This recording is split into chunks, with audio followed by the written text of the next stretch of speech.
वज़ीर ख़ारजा एस जयशंकर ने एतराफ़ किया है कि सार्क मुल्कों के साथ कुछ दुश्वारियां हैं। दिल्ली में बदलती दुनिया बदलता हिंदुस्तान के ज़ेर उन्वान एक प्रोग्राम में कलदी खुतबा देते हुए जयशंकर ने पाकिस्तान का नाम लिए बगैर कहा कि दहशतगर्दी समेत कई मसाइल दरपेश हैं।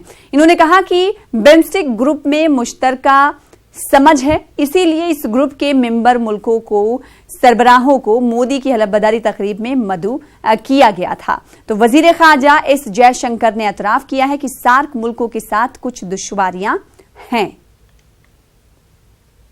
The world is really today I mean, it's always a changing world, okay?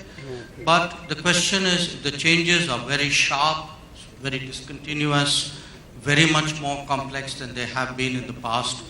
And if they've gone in directions which we have broadly and collectively not anticipated, then I think that those changes are much harder to adjust to and to predicate your businesses on. So today, if one looks at what those changes are, I mean, clearly, I think the most obvious one is that globalization is under stress. Many of the assumptions of globalization